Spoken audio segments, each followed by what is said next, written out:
If you proceed with this guardianship petition in the face of all evidence to the contrary, you should understand what you are really saying, that your fear matters more than my freedom, that your convenience matters more than my dignity, that your judgment matters more than my lifetime of demonstrated competence.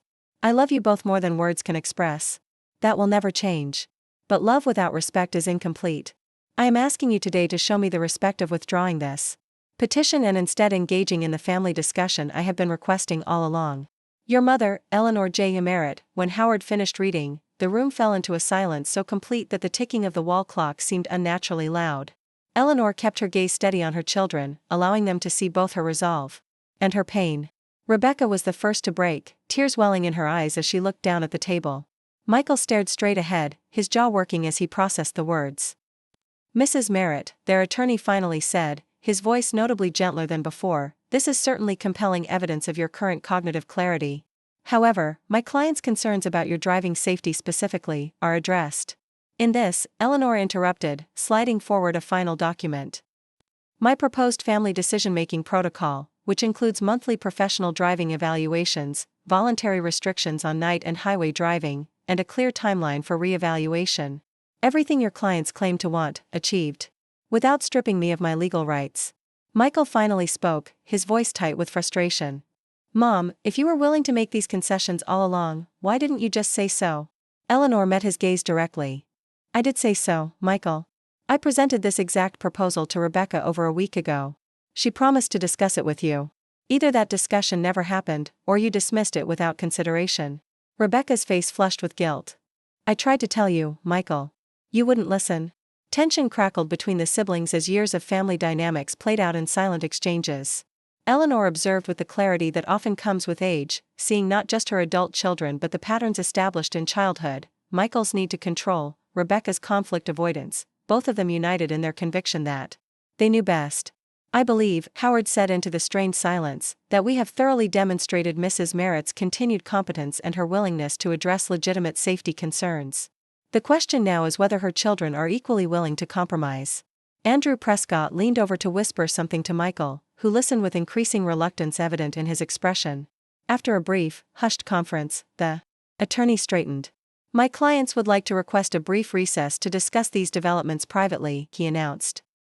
Of course, Howard agreed. Shall we reconvene in 30 minutes? As Michael, Rebecca, and their attorney filed out, Eleanor remained seated, her posture straight, her hands folded calmly on the table before her. Only when the door closed behind them did she allow herself a small sigh of relief. You did beautifully, Howard said quietly. That statement was powerful. It was the truth, Eleanor replied simply. Sometimes the most powerful thing we can offer is honesty. When her children returned, the shift in their demeanor was immediately apparent. Michael's aggressive confidence had deflated, replaced by a subdued thoughtfulness. Rebecca's eyes were red-rimmed but her expression was clearer, as if a decision had been reached. Andrew Prescott spoke first. After careful consideration, my clients would like to propose a resolution. They are willing to withdraw the guardianship petition, contingent upon Mrs. Merritt's agreement to implement the family decision-making protocol she has proposed, with quarterly reviews of its effectiveness. Eleanor felt a weight lift from her shoulders, but she maintained her composure. That would be acceptable to me. Additionally, Prescott continued, they request that Mrs. Merritt agree to a formal driving evaluation every 6 months rather than annually, and that she consider allowing them to install enhanced safety features in her vehicle. I will agree to the semi-annual evaluations, Eleanor conceded. As for the safety features, I'm open to discussing specific recommendations, provided they don't interfere with my ability to operate the vehicle independently. Howard made notes on the agreement, his expression satisfied. It appears we have the framework for a resolution. I'll draft the formal withdrawal of the petition and the family agreement for all parties to sign. As the meeting concluded with handshakes and scheduling of follow-up appointments, Eleanor felt a complex mixture of emotions, relief at the outcome, pride in her own advocacy, sadness at the necessity of such formal measures with her own children, and hope that this could be the beginning of a healthier relationship built on mutual respect. Outside the conference room, Rebecca approached her hesitantly. Mom, I'm sorry. You were right. We should have talked to you, really talked, instead of going behind your back. Eleanor studied her daughter's face, seeing genuine remorse. Yes, you should have. But what matters now is where we go from here. Michael joined them, his expression still guarded but softened around the edges. The car service is waiting downstairs to take us home, he said awkwardly. Eleanor smiled, the first genuine smile she'd directed at her children in weeks. Actually, I have my own transportation arranged. In fact, if you're not in a rush, I'd like to invite both of you to join me. There's something I want to show you. Curiosity overcame their reluctance, and they followed Eleanor to the courthouse lobby where Carlos waited patiently, rising as she approached. All set, Mrs. Merritt? He asked with a smile. Yes, Carlos. And my children will be joining us. If that's all right. Of course, he replied, leading the way to his sedan parked in a loading zone just outside. As they approached the vehicle, Eleanor turned to her children. Carlos is a retired commercial pilot who now volunteers with the Senior Driver Safety Program at the community center. He's been my instructor for the past 3 months. Michael and Rebecca exchanged surprised glances as Carlos opened the driver's door, for Eleanor. Mom, what are you doing? Michael asked, alarm creeping back into his voice. Eleanor slid behind the wheel with practiced ease. I'm driving us to lunch. Carlos has been helping me refresh my skills and learn new safety techniques specifically designed for older drivers. Today seems like the perfect opportunity to demonstrate what I've learned.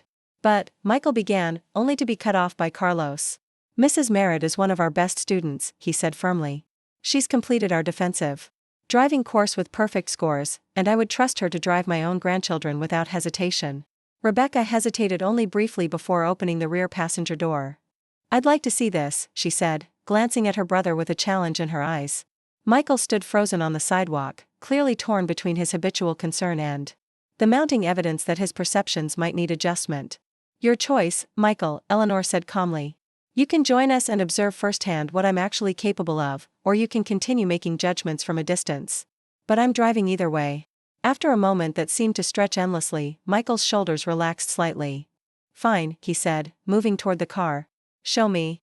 As Eleanor adjusted her mirrors and fastened her seatbelt with meticulous attention to safety protocols, she caught Carlos's approving nod from the passenger seat. This wasn't just about driving a car, it was about steering her relationship with her children in a new direction, one where concern could exist without control, where love could be expressed without diminishment, where age brought not just limitations but wisdom valued by all. Everyone buckled up, she asked, checking her blind spot before signaling to pull away from the curb. Good. Then let's move forward together. Eleanor navigated the downtown streets with confident precision, her hands positioned perfectly at 10 and 2 on the steering wheel. From the corner of her eye, she could see Michael's tension gradually easing as she smoothly handled a series of complex intersections, obeying every traffic rule with meticulous care. The Senior Driver Safety Program has been revolutionary. For many of us, she explained as she waited for a pedestrian to completely cross before making a right turn. It doesn't pretend that aging doesn't affect driving, it acknowledges the challenges and teaches specific techniques to compensate. Like what? Rebecca asked from the back seat, genuine curiosity in her voice. For instance, Carlos interjected. Older drivers sometimes experience decreased neck mobility, making checking blind spots more difficult. The program teaches alternative mirror positioning and torso rotation techniques to maintain full visibility. Eleanor demonstrated, performing a lane change with exaggerated care. We also practice scanning farther ahead for potential hazards, giving ourselves more time to react. The program emphasizes planning routes to avoid left turns across traffic, when possible, and scheduling driving during optimal conditions. That actually makes sense, Michael admitted reluctantly. It's proactive rather than reactive. Exactly, Eleanor agreed, signaling their approach to a small bistro overlooking the bay. Where are you? We've been worried sick. I'm having dinner with Lucille, Eleanor replied. My meeting with Howard ran longer than expected, and we had several matters to discuss. I told you I'd be out for the day. But you've been gone. For hours. And your location tracker stopped working. Eleanor raised an eyebrow at Lucille, who covered her mouth to suppress a laugh. The location tracker, a smartphone app Michael had insisted on installing for emergencies, had been temporarily disabled at Howard's suggestion. How unfortunate, Eleanor said, not bothering to mask her insincerity. Technology can be so unreliable. Much like assumptions about people based solely on their age. Mom, please, Rebecca's voice took on the strained patience of someone explaining something simple to a difficult child. We were concerned. After the guardianship filing, things are tense. We just want to make sure you're safe. I've been safe for 76 years without your surveillance, Rebecca, Eleanor pointed out. But since you're so concerned, I'll be home around 9. Lucille and I are going to the community theater production of Driving Miss Daisy after dinner. The irony of the play choice wasn't lost on Rebecca, whose sharp intake of breath was audible. Mom, is this some kind of statement? Whatever do you mean? Eleanor asked innocently. It's just a play about an older woman whose family takes away her car keys. Pure coincidence, I'm sure. After ending the call, Eleanor and Lucille dissolved into laughter that had the freeing quality of long-delayed release. Their faces tomorrow. Lucille gasped between laughs. I wish I could be there to see them. Oh, you will be, Eleanor assured her. Front row seat, just as we planned. The next morning dawned bright and clear, a perfect Florida day that seemed designed for Eleanor's purposes. She dressed with particular care in a tailored navy pantsuit that had been a splurge after Robert's passing. You need something that makes you feel powerful, her friend Sally had insisted at the time. Today, Eleanor was grateful for the advice. Carlos arrived precisely at 8:30, his sedan freshly washed for the occasion. Ready for phase 2, Mrs. Merritt? He asked with a conspiratorial smile. More than ready, Eleanor confirmed, settling into the passenger seat with the leather portfolio Howard had provided. Let's make some waves. They drove first to Howard Levine's office, where the attorney was waiting with the finalized documents. Everything's in order, he assured Eleanor, handing her a business card. Judge Caroline Washington is known for her fairness in elder cases. She doesn't appreciate attempts to steamroll competent seniors. Excellent, Eleanor said, tucking the card into her portfolio. And the other arrangements? All set, Howard confirmed. The clerk has been notified to expect you. The conference room is reserved from 10 a.m. to noon. The court reporter will be there as requested.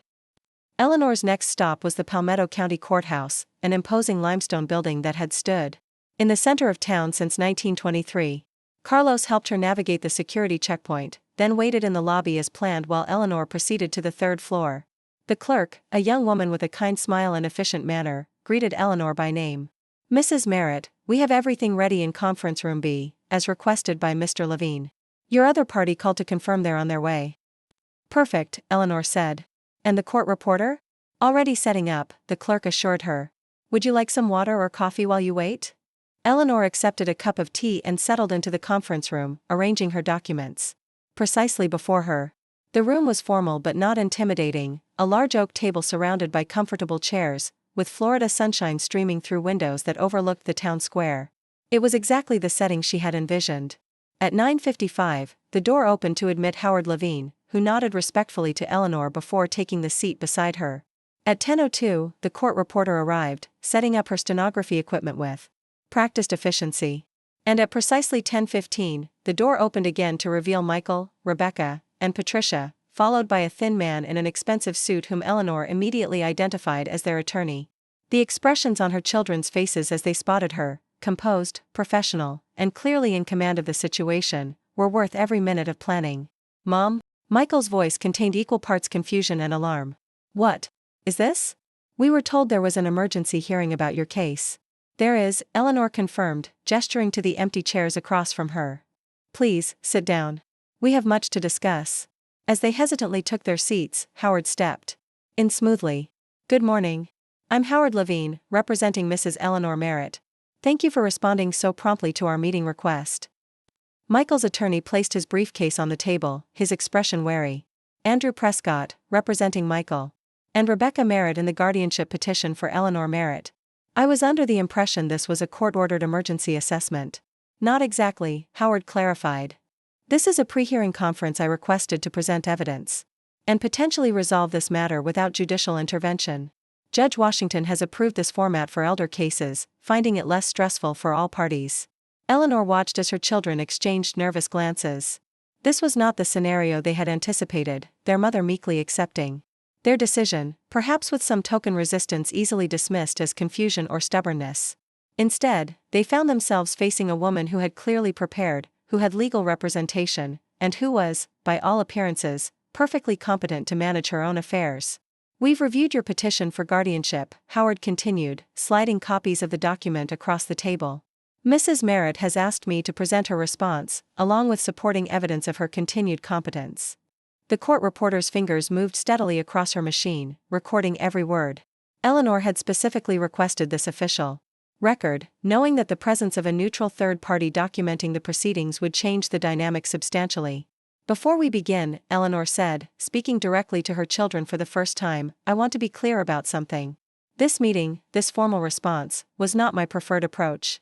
I would have much rather discussed your concerns as a family, found compromises that respected my autonomy while addressing legitimate safety issues. You chose to pursue legal action without my knowledge or consent. I am simply responding in kind. Rebecca shifted uncomfortably in her seat. Mom, we were worried about you. The legal approach was only because we felt we had no other options. You had plenty of options, Eleanor corrected gently but firmly.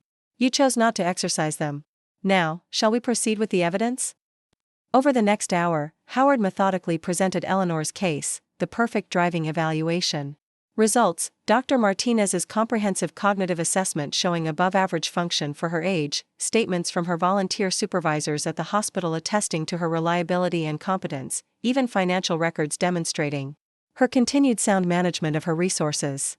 As each piece of evidence was added to the growing stack before them, Eleanor watched her children's confident certainty crumble. Michael's jaw tightened in frustration, while Rebecca's professional facade began to show cracks of doubt.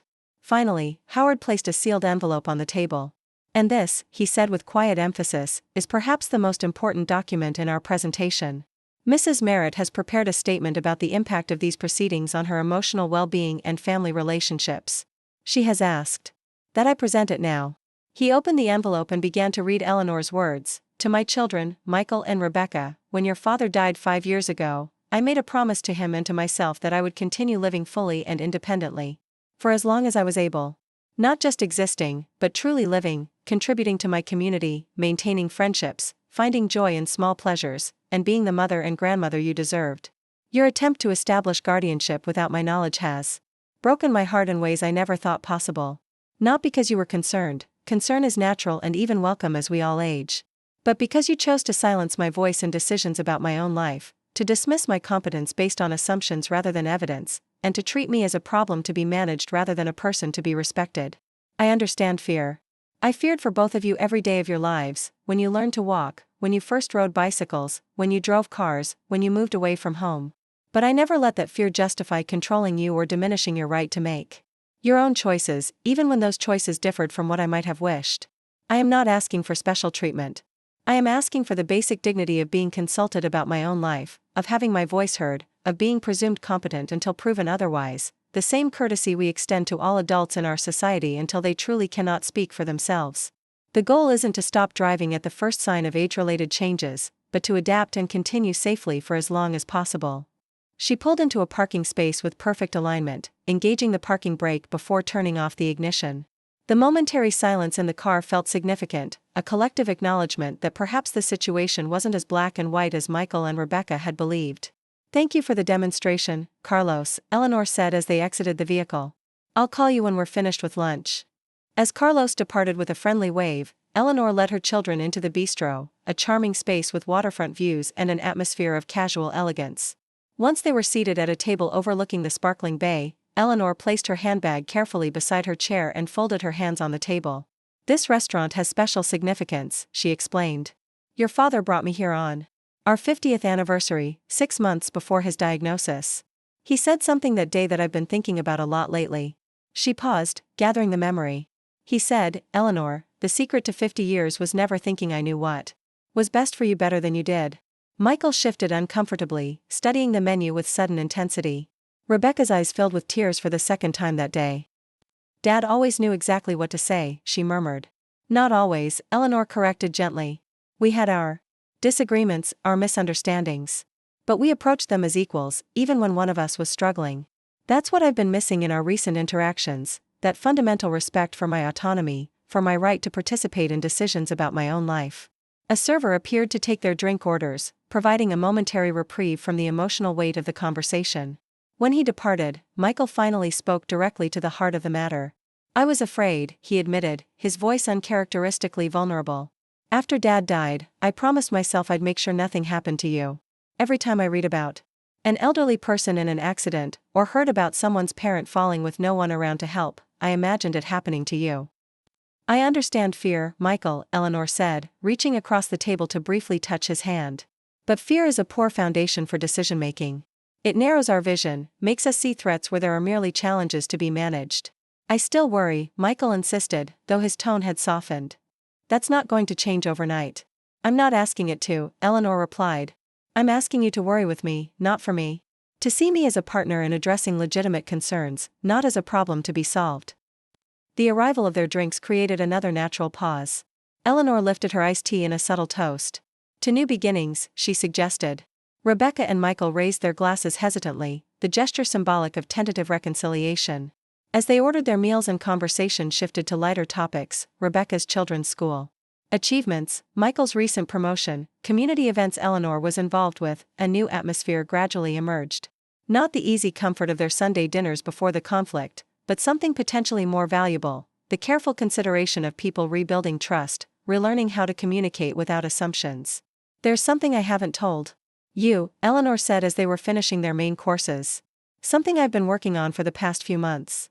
Her children's expressions immediately tensed, conditioned by recent events to expect troubling revelations. I've been taking courses at the community college, Eleanor continued, noting with satisfaction how their faces shifted from concern to surprise. Computer skills, primarily. I realized that much of the world is moving online, and I was being left behind. Mom, that's wonderful, Rebecca said, genuine admiration in her voice. What specific classes?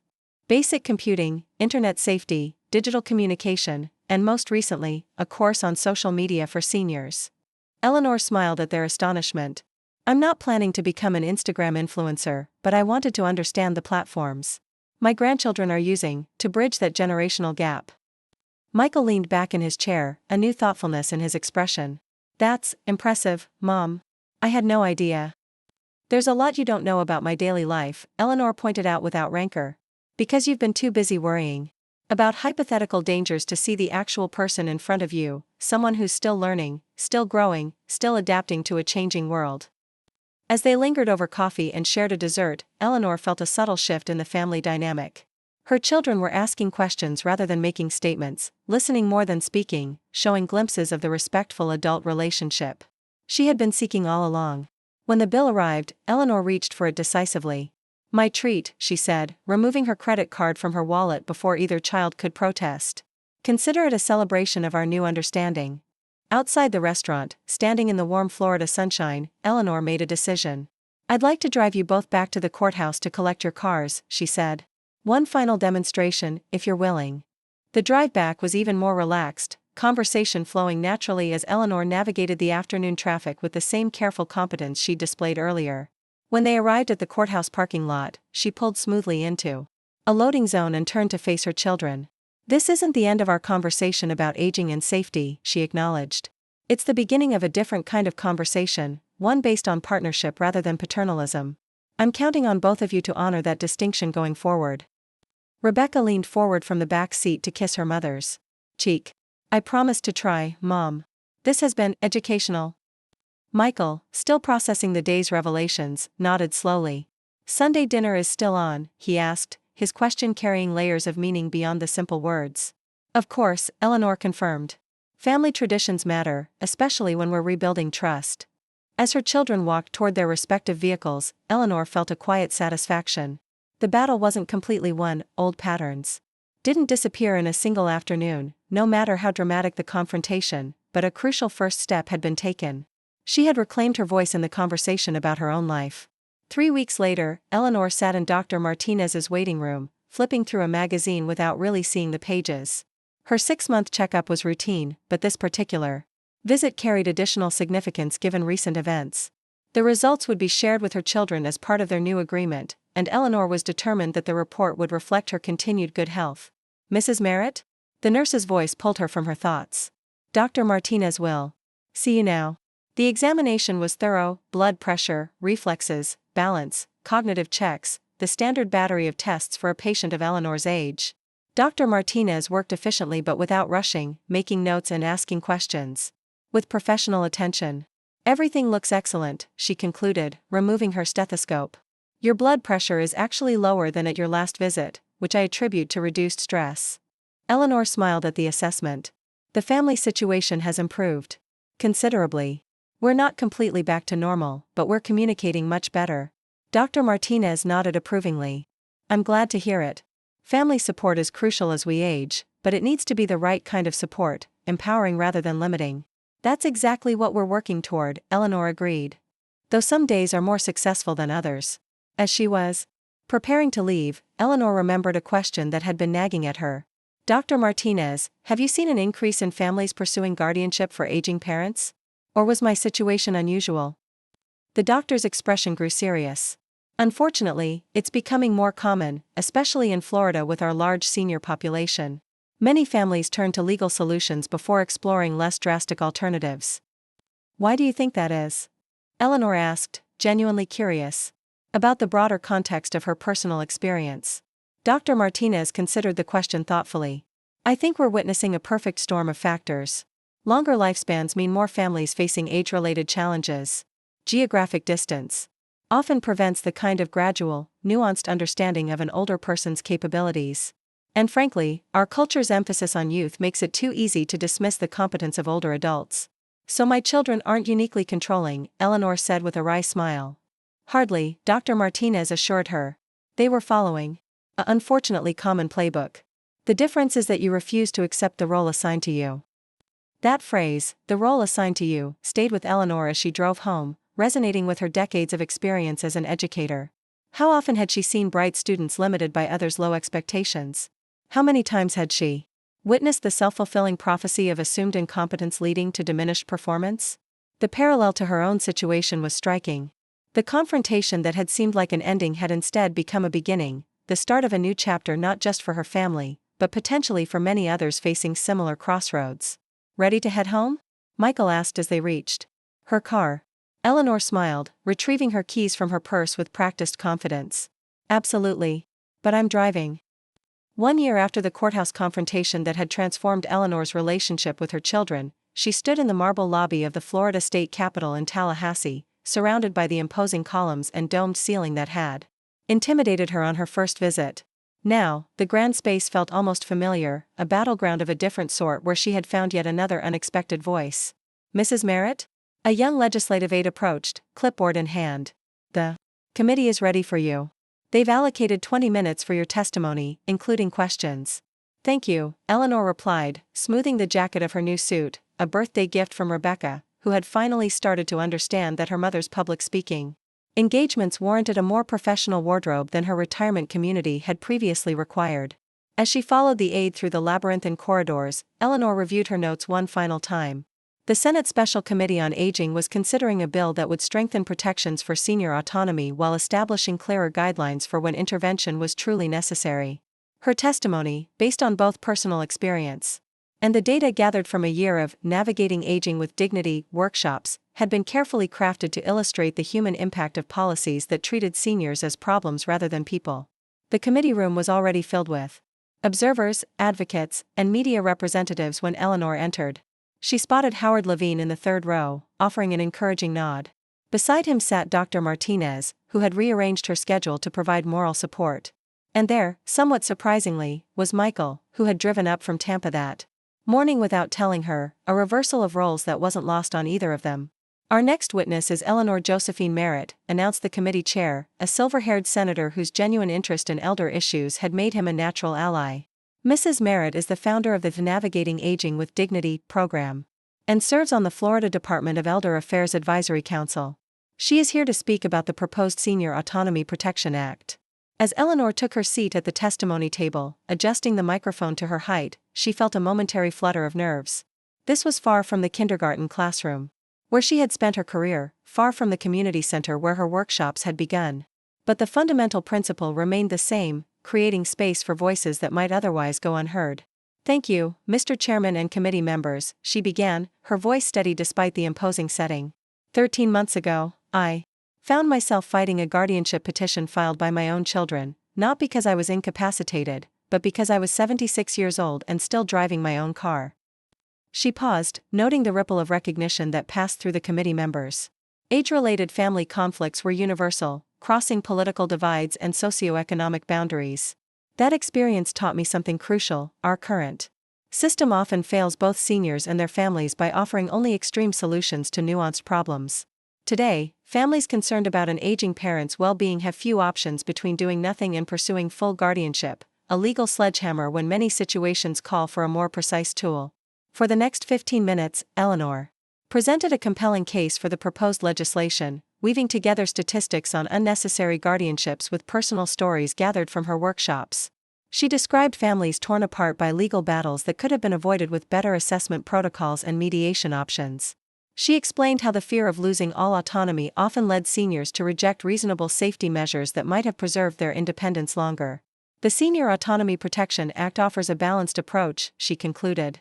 It creates a middle path, supported decision-making agreements, mediation requirements before guardianship can be pursued, and clearer standards for assessing capacity that focus on specific abilities rather than generalized assumptions about age.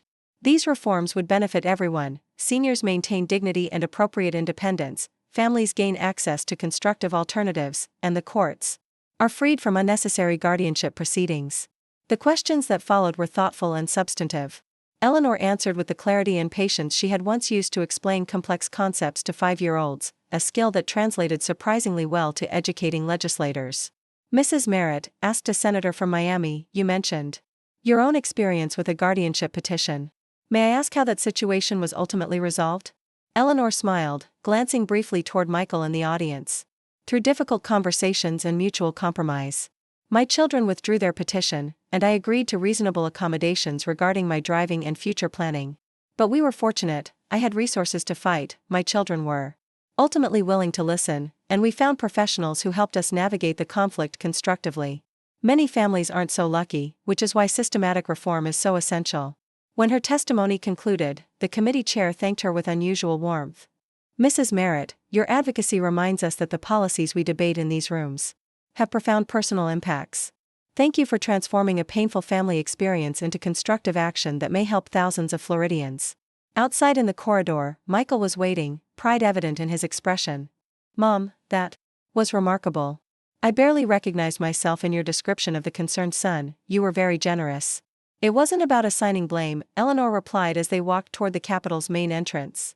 It was about identifying a system that fails everyone, seniors and families alike, by forcing conflicts into adversarial legal proceedings when what's really needed is supported problem-solving. Still, Michael said, holding the door for her as they stepped into the bright Florida sunshine, it couldn't have been easy to revisit that time so publicly. Eleanor considered this as they crossed the plaza toward the visitor parking area. Actually, there was something liberating about it. Our private family conflict now has purpose beyond ourselves.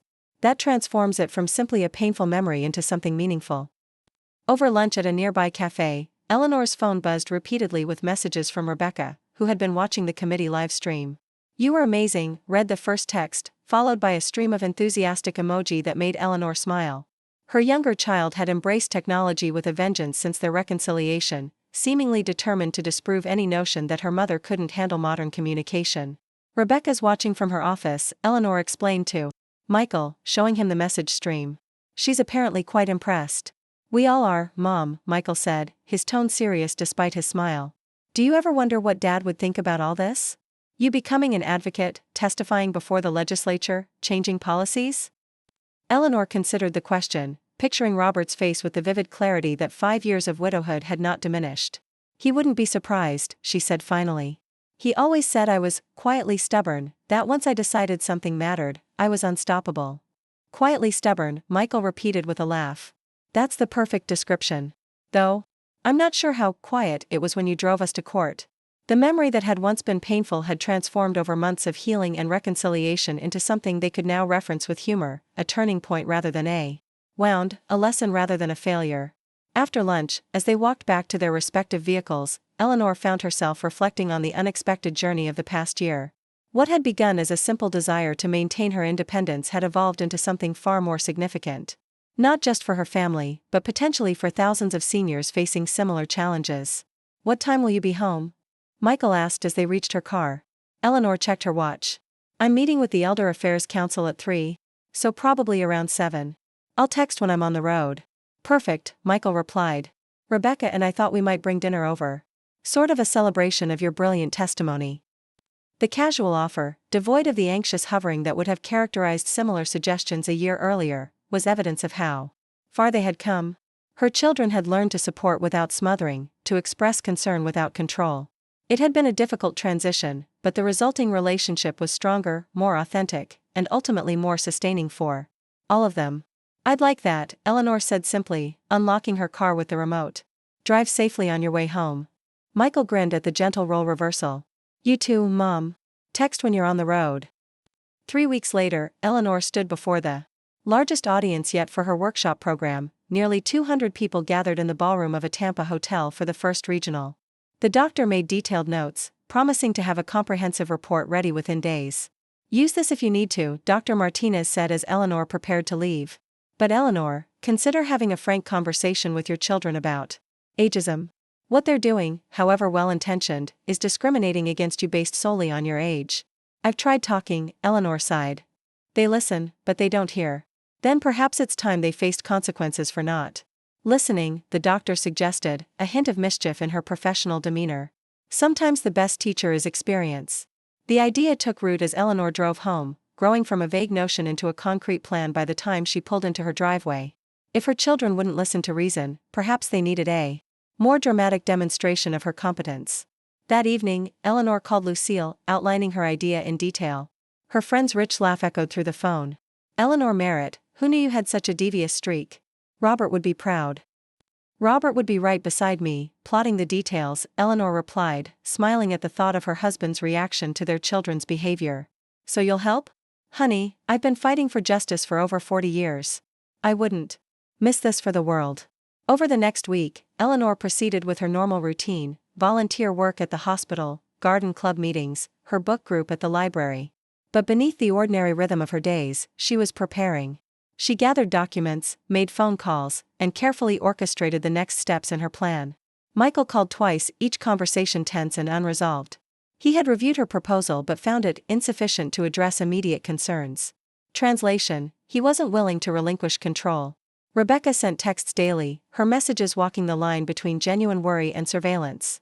Eleanor responded with cheerful updates about her activities, each message a subtle reminder of her active, engaged lifestyle.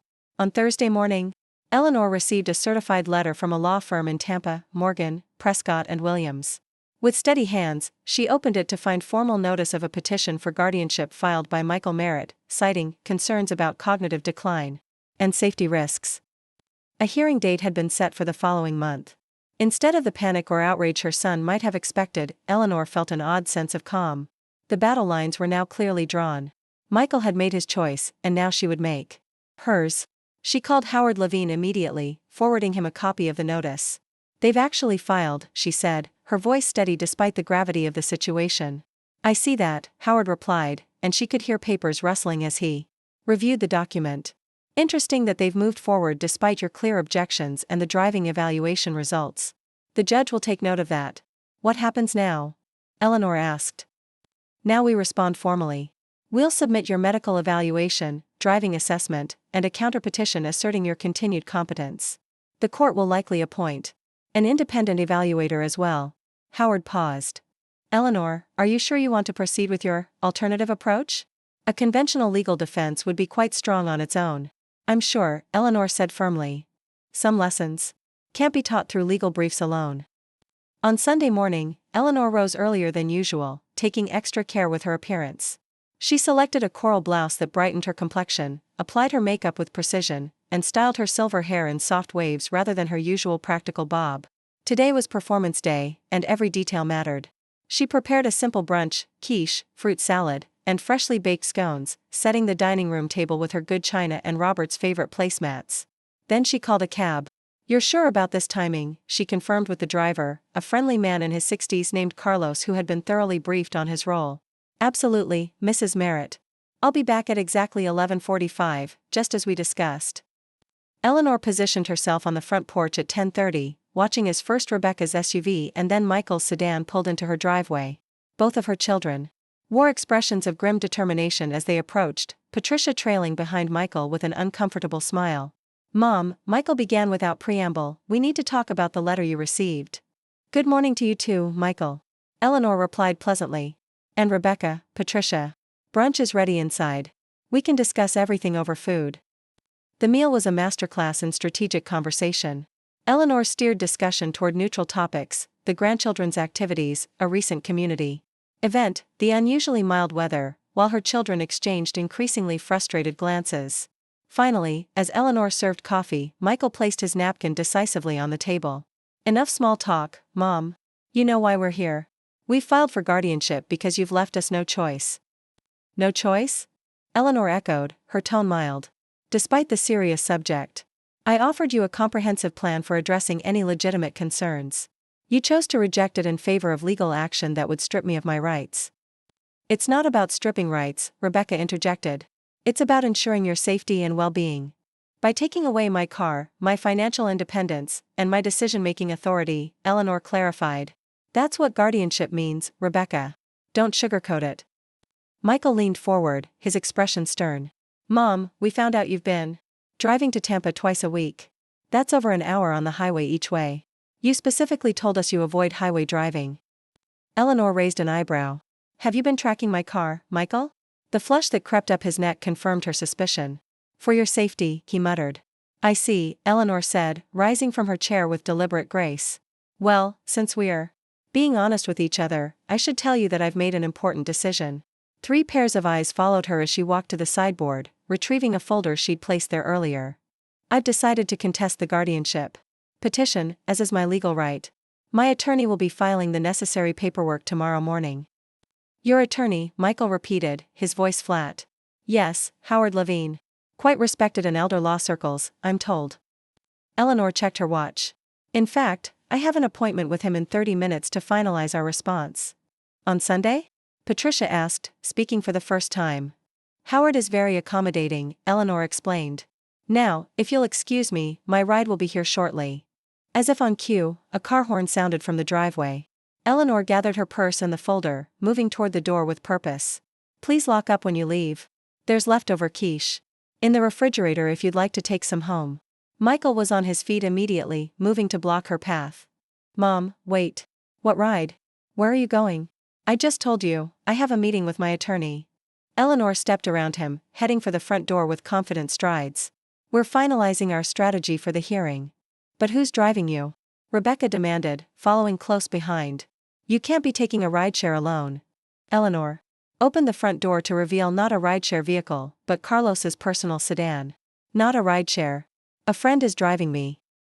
Before her children could protest further, Eleanor was down the front steps, Carlos holding the passenger door open.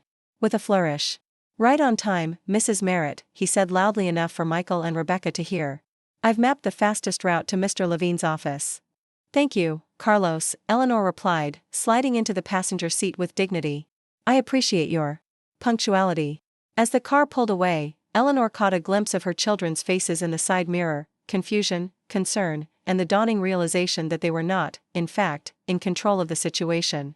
It was exactly the expression she'd hoped to see. Phase 1 of her plan was now in motion.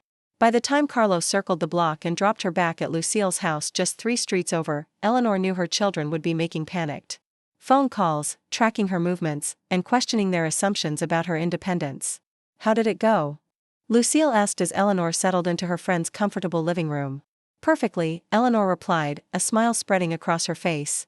They have no idea what's coming next. Eleanor and Lucille spent the afternoon finalizing the details of their plan, pausing only when Eleanor's phone buzzed with increasingly urgent messages from her children. She responded with brief, reassuring texts, meeting running long. Don't worry. Each message was deliberately vague, designed to provoke exactly the concern her children had been projecting onto her.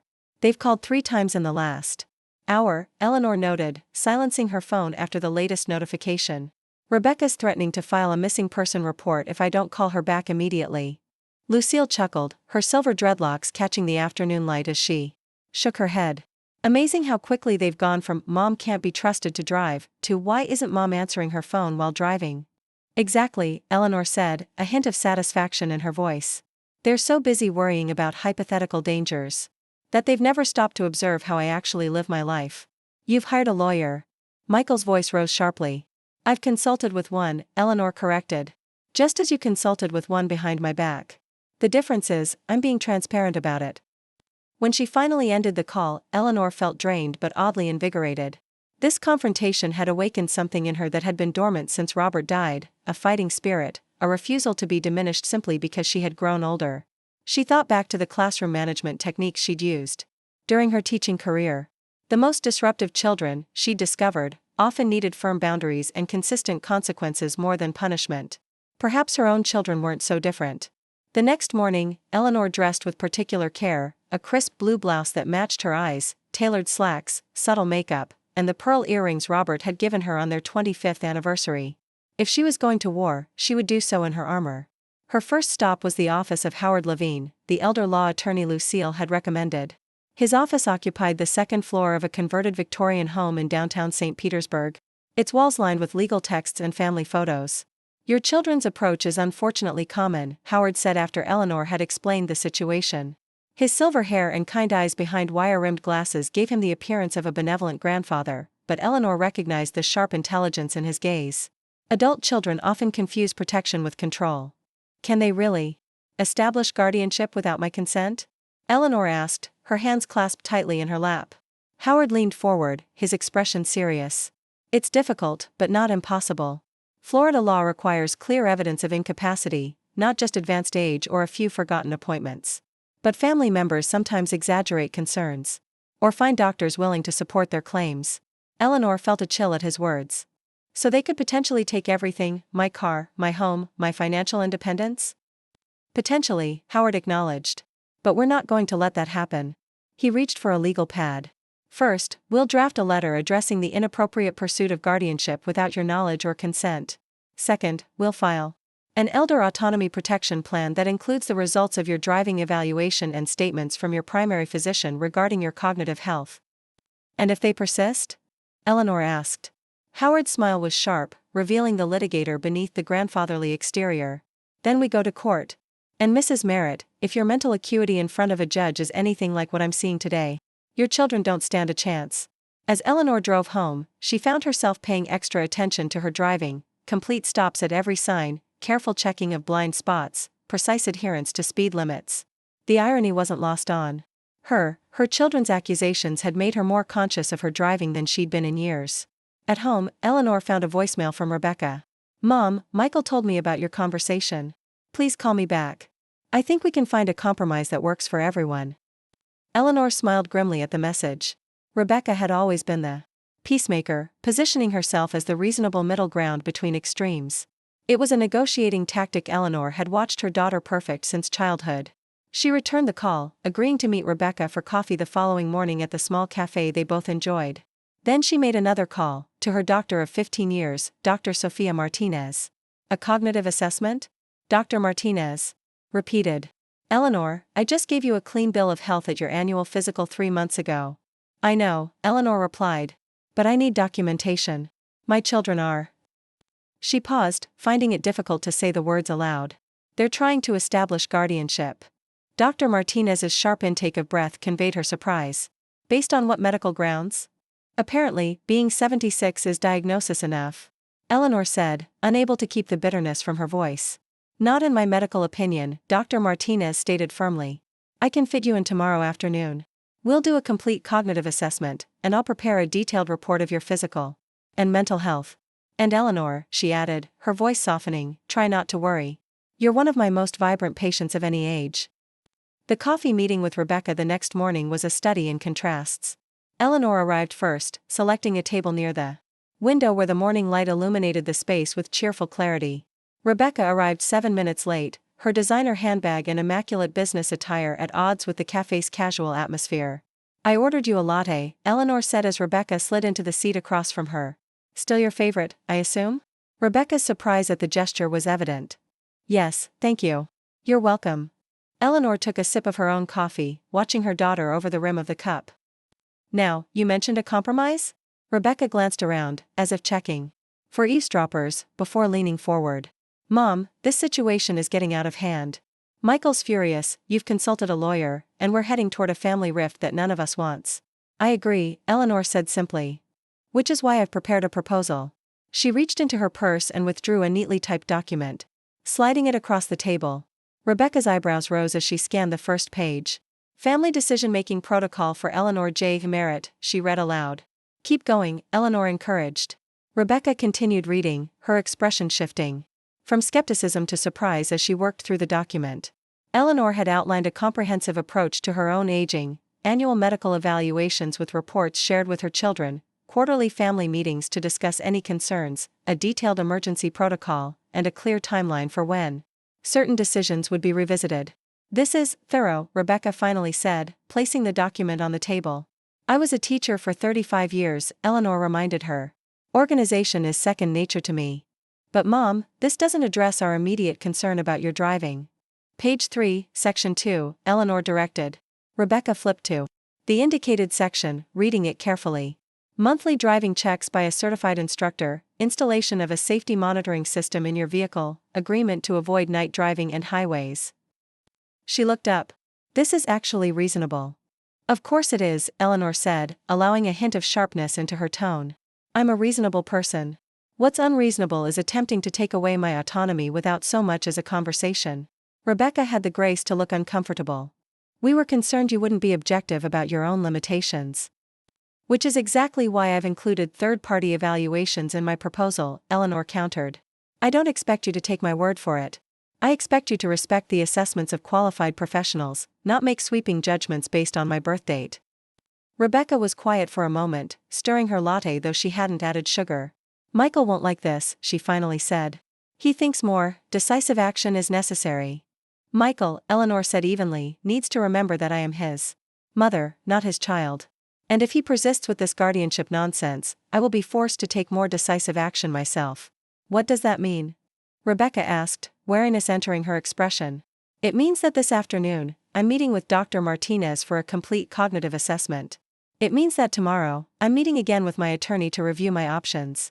And it means that if your brother continues down this path, I will see him in court."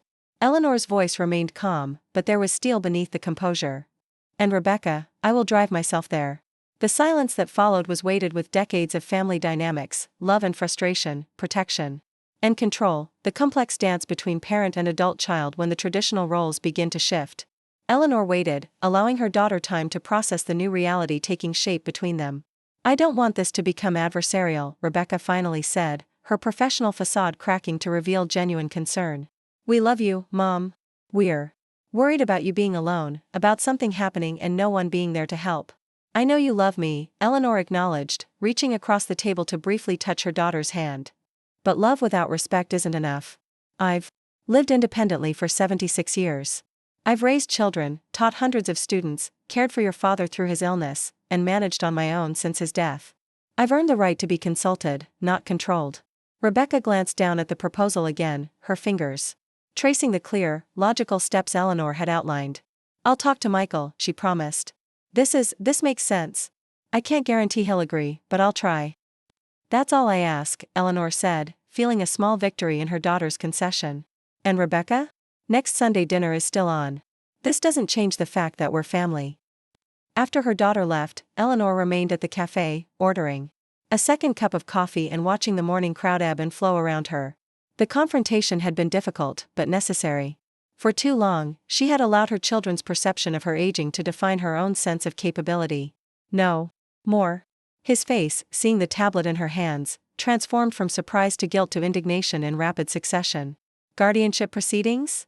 Eleanor's voice was barely above a whisper. "You're trying to legally take away my independence?"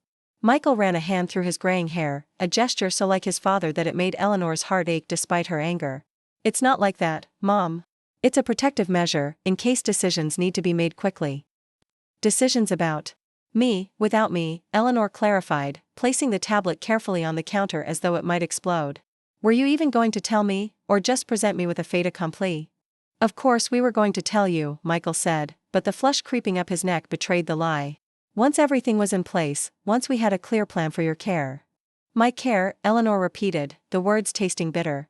"I am perfectly capable of caring for myself. I've been doing it since before you were born, Michael Robert Merritt." Michael's expression hardened at the use of his full name, a tactic Eleanor had employed when he was a child in serious trouble. "Mom, this isn't up for debate. The appointment at the senior center is on Thursday. Rebecca will pick you up." "No," Eleanor said simply. "She won't. Because I'll be driving myself, in my car, with my license, as is my right as a competent adult citizen of this country." Michael sighed, the sound heavy with exasperation. "Why do you have to make everything so difficult?" We're trying to help you. No, Eleanor said again, her voice finding its strength. You're trying to control me. And I won't allow it. After Michael left, Eleanor sat at her kitchen table, the cheerful yellow walls that had always brought her comfort now feeling like they were closing in. They wanted to take her car, her independence, her dignity. And they were willing to use the legal system to do it if she didn't comply. Eleanor Merritt had never considered herself a fighter.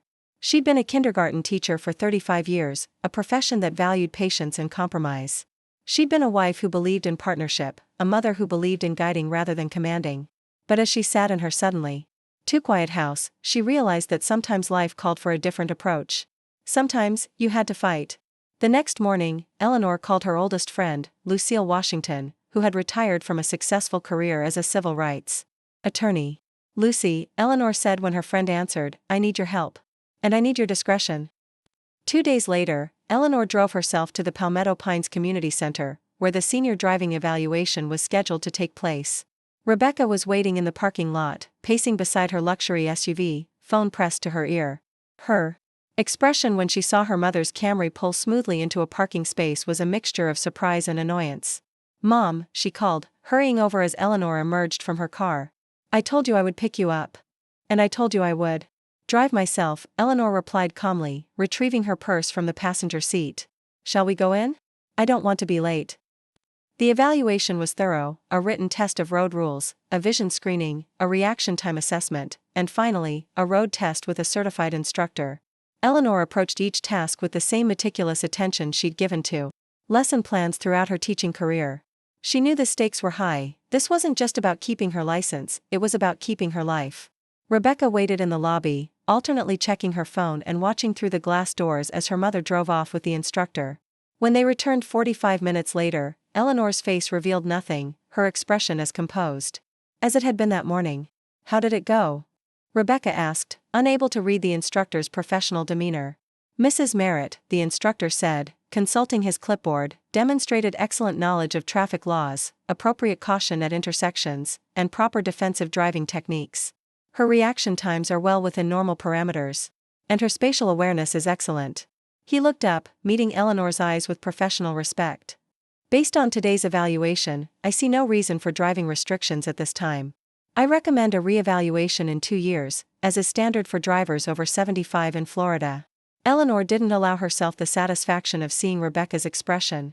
Instead, she thanked the instructor, accepted the written evaluation he handed her, and turned to her daughter. I'd like to take you to lunch, she said pleasantly. We have some things to discuss. At the small cafe near the community center, Eleanor waited until they had placed their orders before speaking. I found Michael's emails about the guardianship proceedings, she said without preamble. Rebecca's eyes widened, her composure momentarily fractured. Mom, that was just a preliminary. I've spoken with Lucille Washington, Eleanor continued. As if her daughter hadn't spoken. You remember Lucy, she came to your high school graduation. She's put me in touch with a lawyer who specializes in elder rights. A lawyer? Rebecca's voice rose slightly, drawing glances from nearby tables. Mom, this isn't necessary. We're just trying to protect you. From what, exactly? Eleanor asked, her voice leveled despite the anger simmering beneath. From a spotless driving record? From 60 years of independence? From the dignity of making my own choices? From the risks that come with aging, Rebecca said, her professional mask slipping back into place. It's not personal, Mom. It's practical. Taking away someone's autonomy is always personal, Eleanor countered. And attempting to establish guardianship without their knowledge or consent is not just personal, it's potentially illegal. Rebecca's face paled slightly. We were going to discuss it with you. When? After the papers were filed? After you'd collected evidence of my supposed incompetence? Eleanor shook her head. That's not how this is going to work, Rebecca. Here's what's going to happen instead. You and Michael are going to abandon this guardianship nonsense immediately. You're going to respect the results of today's evaluation. And you're going to start treating me as an adult capable of making my own decisions, or we're going to have a very different kind of legal battle on our hands. Are you threatening us? Rebecca asked, incredulity coloring her voice. I'm setting boundaries, Eleanor corrected. Something I should have done years ago, when you both started treating my home like an extension of your authority rather than mine. Their food arrived, but neither woman touched it. Rebecca studied her mother across the table, seeing for the first time in years not a vulnerable elder to be managed but the woman who had single-handedly managed a classroom of 35-year-olds while raising 2 children of her own after their father's long hours at work. "What do you want, Mom?" Rebecca finally asked, her voice softer than before. "I want to be consulted, not controlled," Eleanor said simply. "I want to be respected for the capable adult I've always been. I want to maintain my independence for as long as I am safely able to do so, which according to today's evaluation, is right now." Rebecca nodded slowly, a reluctant acknowledgement rather than enthusiastic agreement. "I'll talk to Michael." "Good," Eleanor said, picking up her fork at last.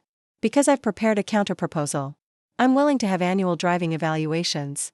I'm willing to install one of those GPS tracking systems in my car so you can see where I've been. I'm even willing to discuss a plan for when, not if, but when, the time comes that I can no longer drive safely. But that discussion will be exactly that, a discussion between equals, not a decree from on high." Later that evening, Eleanor sat on her back porch, watching the sunset paint the sky in shades of orange and pink. The conversation with Rebecca had been difficult, but necessary. There would be more conversations, more negotiations of the new boundaries she was establishing. Michael would be harder to convince than Rebecca. He had always been more stubborn, more certain of his own rightness. But something fundamental had shifted today. In standing up for her right to drive, Eleanor had reclaimed something more important: her voice, her agency, her place at the table where decisions about her life were made. She had remembered a strength she'd always possessed but had somehow allowed to be diminished by the well-meaning but misguided concerns of her children. Her phone rang, displaying Michael's number. Eleanor took a deep breath, centered herself in the knowledge of her own competence, and answered. The battle was just beginning, but for the first time since that Sunday dinner ambush, she felt equipped to fight it.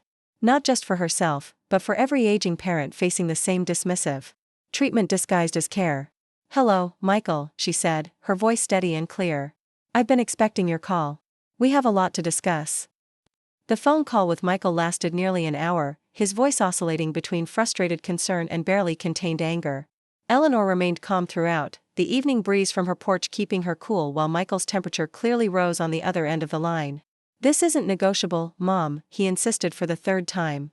"The fact that you're fighting us on this just proves our point." "On the contrary," Eleanor replied, watching a pair of cardinals settle in her hibiscus bush for the night. "Standing up for myself demonstrates clarity of thought and purpose. It shows I'm perfectly capable of advocating for my own interests." If she had accepted her children's assessment of her capabilities, would she have unconsciously begun to fulfill their expectations? Would the fear of making mistakes have created the very errors they were concerned about? These questions led to a new idea, one that took shape gradually over the following weeks as Eleanor observed similar dynamics playing out among her friends at the senior center.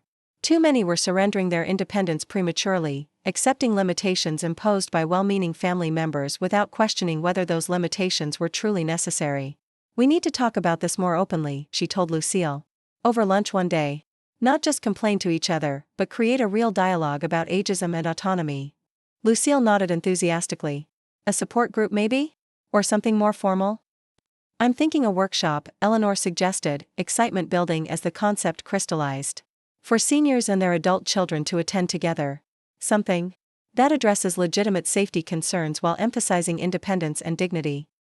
From that initial conversation, Navigating Aging with Dignity was born, a monthly workshop series hosted at the community center, facilitated by Eleanor and supported by a rotating cast of professionals including Dr. Martinez, Carlos from the Senior Driver Safety Program, and eventually, Howard Levine offering legal perspective on elder rights. The first session was small, just 12 participants, evenly split between seniors and adult children, but the discussion was powerful. Eleanor shared her own story as an opening case study, not minimizing the legitimate concerns her children had raised but highlighting how the approach had damaged trust and created unnecessary conflict. "The goal isn't to ignore the challenges of aging," she explained to the group. "It's to face them honestly, together, with respect for everyone's perspective."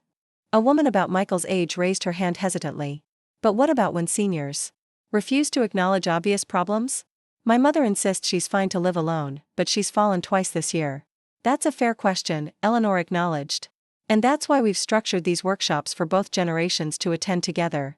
Sometimes seniors do minimize real issues, just as adult children sometimes exaggerate concerns.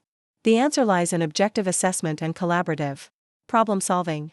By the 3rd month, attendance had doubled. Local media took notice, running a feature story on the former kindergarten teacher revolutionizing family conversations about aging. Eleanor found herself becoming an unexpected advocate, fielding calls from senior centers in neighboring counties interested in replicating the program. 6 months after the courthouse confrontation, Eleanor hosted a special Sunday dinner. The table was set with her best china, candles glowing softly in the early evening light. Michael and Patricia arrived first, followed by Rebecca and her husband James, then Lucille and Carlos, who had become regular additions to these family gatherings. "Before we eat," Eleanor said once everyone was seated, "I have some news to share." She reached for a folder beside her plate, removing a formal-looking letter that she passed to Michael. "The Florida Department of Elder Affairs has invited me to join their advisory council on senior independence. They're particularly interested in expanding our workshop program statewide." Michael's eyes widened as he skimmed the letter. "Mom, this is incredible. It means some travel," Eleanor continued, watching her children's faces carefully. "Quarterly meetings in Tallahassee, occasional speaking engagements at regional conferences." Rebecca exchanged a quick glance. With Michael, the old concern flickering briefly before being replaced with something new, respect. "You'll be driving to Tallahassee?" she asked, her tone curious rather than alarmed. "For some trips, yes," Eleanor confirmed. "For others, I'll be carpooling with Lucille or taking the train. I've researched all the options and created a travel plan that maximizes safety while maintaining independence." She smiled slightly. "I believe that's the balance we've been working toward." Michael handed the letter back, shaking his head in amazement. "When I think about where we were 6 months ago, and where we are now." "We were at a crossroads," Eleanor said simply. "We could have continued down a path of conflict and control, or we could choose a different direction. I'm grateful we chose the latter." As the meal progressed, conversation flowed easily between topics: the workshop program, the grandchildren's activities, community events, and plans for the holidays. The tension that had characterized their gatherings months earlier had been replaced by a new dynamic, not without occasional awkward moments or brief misunderstandings, but fundamentally changed by the mutual respect they were all working to maintain. Later, as Eleanor stood at the sink rinsing dishes while Michael and Rebecca gathered leftovers into containers, she overheard a snippet of conversation between her children. "I still worry sometimes," Michael admitted quietly. "Of course you do," Rebecca replied. "But have you noticed she's actually thriving since we backed off? It's like she's more alive now than she was a year ago." "Maybe that's the point we missed," Michael reflected. "Safety isn't just about preventing accidents. It's about quality of life, purpose, feeling valued." Eleanor smiled to herself, continuing her task without interrupting their moment of insight. They were learning, all of them, how to navigate this new territory, how to balance legitimate concern with respect for autonomy, how to express love without imposing control. The following week, Eleanor stood before the largest workshop group yet. Nearly 50 people gathered in the community center's main hall. Among them were several familiar faces: Michael and Patricia sitting near the back, observing with supportive interest, Dr. Martinez and Howard Levine ready to contribute their professional expertise, Carlos prepared to discuss the driver safety program. "Welcome to Navigating Aging with Dignity," Eleanor began, her teacher's voice carrying clearly through the room. "We're here today to have an honest conversation about one of life's most challenging transitions, the shifting relationship between aging parents and adult children." She paused, making eye contact with various participants, noting the mixture of hope and skepticism on both older and younger faces. "6 months ago, I found myself in a courtroom, fighting for my right to continue driving, to manage my own finances, to make decisions about my own life. My children, with the best of intentions, had filed for guardianship without my knowledge or consent." A murmur ran through the audience, recognition from some, surprise from others. Today, those same children are in this room as supporters, not adversaries. What changed wasn't my driving ability or cognitive function. What changed was our approach to addressing legitimate concerns about aging. Eleanor moved from behind the podium, preferring the more direct connection of standing before the group. "Age brings changes, that's undeniable. Vision, hearing, reaction time, physical strength, all may diminish over time. But wisdom, experience, perspective, these continue to grow. The challenge we face together is how to honor both realities." She glanced toward the back of the room, meeting Michael's eyes with a small smile of acknowledgement. "My driving my children to court wasn't about winning a legal battle. It was about demonstrating competence in the most direct way possible. It was about refusing to be defined solely by my age rather than my abilities. It was about insisting on a place at the table where decisions about my life are made." Heads nodded throughout the room, recognition crossing faces of both generations. That's what we're all seeking, isn't it? Not unlimited independence regardless of reality, but the dignity of being partners in the conversation, of having our voices heard, of facing challenges together rather than having solutions imposed upon us. As Eleanor continued the workshop, guiding discussion between older adults expressing fears of losing autonomy and adult children describing worries about parents' safety, she felt a profound sense of purpose. The painful confrontation with her own children had transformed into something larger than herself, a movement toward more respectful, collaborative approaches to navigating the challenges of aging.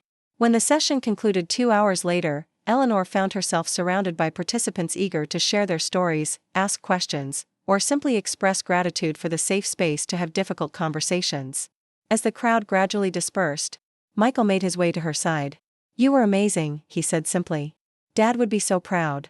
"Thank you," Eleanor replied, touched by the genuine admiration in his voice. "That means a great deal to me. I was thinking," Michael continued, uncharacteristic hesitation in his tone, "that maybe I could contribute to one of these workshops.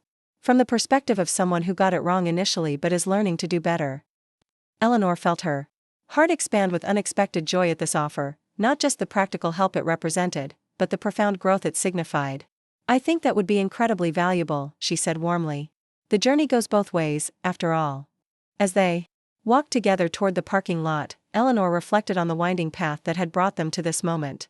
In a quiet Florida retirement community, 76-year-old Eleanor Josephine Merritt was about to face the most humiliating confrontation of her life. What began as a routine family dinner transformed into a devastating ambush when her own children presented her with an ultimatum that would challenge everything she believed about herself. They thought she was too old to drive, but they had no idea the journey she was about to take them on. Before we dive deeper, tell us where you're watching from, and if this story resonates with you, make sure you're subscribed because tomorrow I've saved something truly special that you won't want to miss. The scent of homemade apple pie wafted through Eleanor's modest but immaculate single-story home in Palmetto Pines, a 55-plus community where she'd lived independently for the past 12 years. Her weathered hands, spotted with age but steady as ever, removed the golden brown crust from the oven with practiced precision. Sunday dinners had become a tradition since her husband Robert passed away 5 years ago. It was her way of keeping the family connected, of making sure the bonds remained strong despite his absence. "Mom, can you turn the music down a bit?" called Rebecca from the dining room where she was setting the table. "Dad always liked his Sinatra," Eleanor replied with a gentle smile, but she obliged, turning down the vintage record player that had survived 4 decades and countless family gatherings. At 76, Eleanor prided herself on her independence. She volunteered 3 days a week at the local hospital, maintained her garden that was the envy of the neighborhood, and still drove herself everywhere in the 2010 Toyota Camry that Robert had insisted on buying for her safety. "A tank," he called it, "that will keep my Eleanor protected when I'm not around to do it myself." The doorbell chimed precisely at 5 o'clock. "That'll be Michael," Eleanor announced, wiping her hands on her apron before making her way to the front door. Her son Michael stood on the porch, his wife Patricia beside him, both wearing expressions that Eleanor immediately recognized as trouble. At 52, Michael had inherited his father's height and commanding presence, but none of his patience or warmth. Come in," Eleanor ushered them inside, trying to ignore the look that passed between them. "Rebecca's already here, and dinner's almost ready." "Mom," Michael began, but Patricia placed a hand on his arm, silencing him with a look that clearly said, "Not yet." Eleanor led them to the living room where Rebecca sat scrolling through her phone. At 48, her youngest had become successful in ways Eleanor could barely comprehend, something about digital marketing that seemed to involve constant attention to that screen. Rebecca looked up, exchanging a meaningful glance with her brother. That sent a chill down Eleanor's spine. "How about some iced tea before dinner?" Eleanor offered, already moving toward the kitchen, desperate to delay whatever conversation was brewing. She could feel it in the air, thick and uncomfortable, like Florida humidity before a storm. "Actually, Mom," Rebecca said, putting her phone down deliberately, "we need to talk to you about something important." Eleanor lowered herself into her favorite armchair, the one Robert had insisted on keeping even when they downsized. "What's going on? Is everyone all right?" Michael cleared his throat, assuming the role of spokesperson as he often did during difficult family matters. "Mom, we're concerned about your driving." The words hung in the air like unwelcome guests. Eleanor felt her spine stiffen as she looked between her children's faces.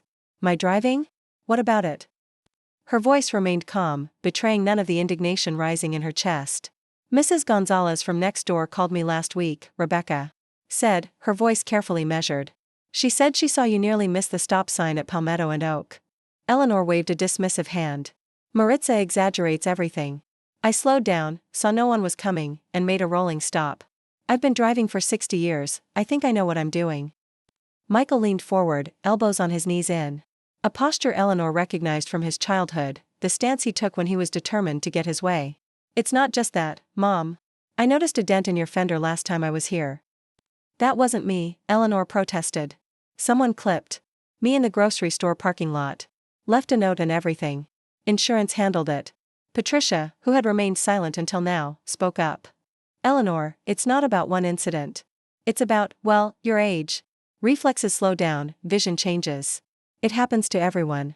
Eleanor felt her cheeks flush with indignation. My vision is 20/30ths with my glasses, which is better than yours, Patricia, if I recall correctly. And Dr. Leibovitz says I'm in excellent health for a woman of any age. Rebecca exchanged another look with Michael, the kind of silent communication that excluded Eleanor and reminded her painfully of her outsider status in the family she'd created. Mom, we've made an appointment for you to be evaluated. There's a program at the senior center that assesses driving abilities. I don't need to be evaluated, Eleanor said, her voice taking on an edge that rarely appeared. I passed my license renewal test just last year. Michael sighed, the sound weighted with resignation. Mom, we're not asking. We've talked about this, and we think it's time for you to consider giving up your car keys. The room seemed to tilt slightly, as though the earth beneath Eleanor's neat little house had shifted. Give up her car keys? In Florida, where public transportation was a joke and everything was designed for drivers. It would mean the end of her independence, the end of her volunteer work, the end of spontaneous visits to friends and day trips to the beach. It would mean becoming reliant on the very children who now sat in judgment of her. Absolutely not, Eleanor said, rising from her chair with a strength that belied her 76 years. I will not be treated like a child by my own children. My driving record is spotless. I've never had an accident that was my fault in 6 decades of driving. Mom, please, Rebecca pleaded, her professional demeanor cracking slightly. We're worried about you. No, Eleanor countered, years of observations suddenly crystallizing. You're worried about convenience. About liability. About what your friends might say if your mother caused an accident. You're not worried about me at all. Patricia's sharp intake of breath confirmed Eleanor's suspicions. Her daughter-in-law had always been concerned with appearances, with how things looked to the outside world rather than how they truly were. That's unfair, Mom, Michael said, but his eyes slid away from hers, unable to maintain contact in the face of her accuracy. What's unfair, Eleanor said, her voice now trembling slightly with emotion, is ambushing me in my own home, on a day when I've spent hours cooking for you, with demands disguised as concern. The timer in the kitchen dinged, announcing that dinner was ready. Eleanor straightened her shoulders and looked at each of them in turn. We're going to eat the meal I prepared. We're going to have civil conversation about your children and your jobs and the weather. And then we're going to table this discussion indefinitely, because my car keys are staying right where they belong, in my purse. Dinner was a strained affair, conversation stilted and artificial. Eleanor could feel the frustration emanating from Michael, the disappointment from Rebecca. Only Patricia maintained a facade of normalcy, asking about Eleanor's garden and the new minister at her church. But beneath the polite inquiries, Eleanor could sense the strategy forming. This wasn't the end of the matter, it was merely the opening salvo. Later that night, after they'd all left with awkward hugs and promises to call soon, Eleanor sat in her quiet living room, Frank Sinatra still crooning softly from the record player. She looked at the family photos arranged carefully on the wall, Rebecca's college graduation, Michael's wedding, the grandchildren at various ages and stages. Had she really raised children who could dismiss her competence so easily? Who could reduce 60 years of capable adulthood to a stereotype about aging? Her gaze fell on the photo of Robert, taken on their 50th anniversary cruise. They think I'm just a helpless old lady, Bobby, she whispered to the smiling face of her husband. But they've forgotten who taught them to drive in the first place. Over the next few weeks, Eleanor noticed changes in her children's behavior. Rebecca called more frequently, always finding a reason to ask if Eleanor needed anything from town. Michael suddenly had time to drop by and check on home repairs that had never concerned him before. They were watching her, waiting for her to make a mistake, building a case. It was during one of these surprise visits that Eleanor discovered the true extent of their plans. Michael had left his tablet on the kitchen counter while helping move some boxes in the garage. A notification popped up, and Eleanor's eyes were drawn to the screen. guardianship proceedings for Eleanor Merritt. With hands that suddenly felt cold, Eleanor tapped on the email. It was from a law firm in Tampa, discussing preliminary steps for establishing a legal guardianship that would effectively remove Eleanor's right to make her own decisions, about driving, about her finances, about her very life. The email mentioned documentation of cognitive decline and safety concerns, phrases that sent ice through Eleanor's veins. Find anything interesting? Michael's voice from the doorway made her jump. Navigating Aging with Dignity Conference. What had begun as a small community program had expanded beyond all expectations, with support groups and workshops now operating in 17 counties across Florida. Welcome, Eleanor began, her teacher's voice projecting confidently through the space. 1 year ago, I was sitting in a courtroom, fighting for my right to make my own decisions. Today, I'm standing before all of you, families seeking better ways to navigate the challenges of aging, professionals committed to preserving dignity while ensuring safety, and seniors determined to maintain their voices in conversations about their own lives. She paused, surveying the diverse crowd, adult children sitting beside aging parents, social workers, attorneys, physicians, and advocates representing various organizations serving Florida's substantial senior population. Our goal today is simple but profound: to transform the conversation about aging from one of decline and management to one of adaptation and respect. To acknowledge real challenges without defaulting to control. To develop strategies that preserve safety without sacrificing dignity. As she introduced the day's program, breakout sessions on legal options, family communication strategies, adaptive technologies, and healthcare decision-making, Eleanor felt a deep sense of purpose that transcended her personal experience. The conflict that had once seemed like the worst chapter of her later years had instead become the catalyst for her most meaningful contribution. During the lunch break, she found herself surrounded by attendees eager to share their stories and ask questions. A woman about Rebecca's age approached hesitantly, waiting until the crowd had thinned before speaking. Mrs. Merritt? I just wanted to thank you, she began, her voice slightly unsteady. My mother and I were headed down exactly the path you described with your children. I was so afraid for her safety that I couldn't see how my approach was damaging our relationship. Your workshop last month helped us find a different way forward. I'm so glad, Eleanor replied warmly. It's not an easy conversation for any family. The hardest part was admitting I was partly motivated by convenience, the woman confessed. Not intentionally, but when I examined my heart honestly, some of my concerns were really about fitting Mom's needs into my busy schedule. Eleanor nodded, recognizing the courageous self-awareness in this admission. That's a common realization, and a valuable one. When we understand our own mixed motivations, we can address the legitimate concerns while setting aside those that aren't truly serving our loved ones. As the woman moved on, Dr. Martinez appeared at Eleanor's elbow. You've created something remarkable here, she observed, gesturing toward the crowded ballroom. This goes far beyond your personal situation now. That's what gives it meaning, Eleanor agreed. Though I never imagined a family conflict would lead to all this. The most powerful advocacy often grows from personal experience, Dr. Martinez noted. It gives you an authenticity that resonates with people on both sides of these difficult conversations. The afternoon sessions proceeded with energy and engagement, concluding with a panel discussion featuring Eleanor, Howard Levine, Dr. Martinez, and, in a development that still occasionally surprised her, Michael. His perspective as a concerned adult child who had navigated the journey from control to respect offered valuable balance to the program, demonstrating that these conversations weren't about villains and victims but about families finding better ways forward together. The turning point for me, Michael explained to the attentive audience, was watching my mother drive us back from the courthouse that day. Seeing her competence firsthand forced me to confront my assumptions based more on her age than on her actual abilities. That observation highlights something crucial, Eleanor added. Often, family members living at a distance or seeing parents only occasionally miss the day-to-day evidence of continued competence. They notice changes, which are real and valid, but don't witness the adaptations and compensations that maintain independence. After the final session, as attendees lingered in conversation and hotel staff began discreetly preparing for the evening reception, Eleanor found a quiet moment to sit alone, observing the impact of what she had helped create. Families who had arrived separately were leaving together, engaged in animated discussion. Professionals were exchanging contact information, forming connections that would serve their communities. Seeds of change were being planted that would continue growing. Long after the single event concluded, her phone buzzed with a text from Rebecca. Conference looks amazing. Local news covered it. So proud of you, Mom. Red heart. Attached was a link to a news segment featuring brief clips of the opening session and an interview with one of the attendees, a woman in her 80s who spoke eloquently about the importance of being seen as a person, not a problem. Eleanor smiled, saving the link to watch properly later. As she gathered her materials in preparation for the reception, Howard Levine approached, his expression thoughtful. "I've been practicing elder law for 30 years, he said without preamble. I've seen hundreds of guardianship cases, many of them necessary and appropriate, others, less so. What you've created here addresses a gap in our system that I've observed throughout my career but never knew how to fix." "That's high praise coming from you," Eleanor replied, touched by his assessment.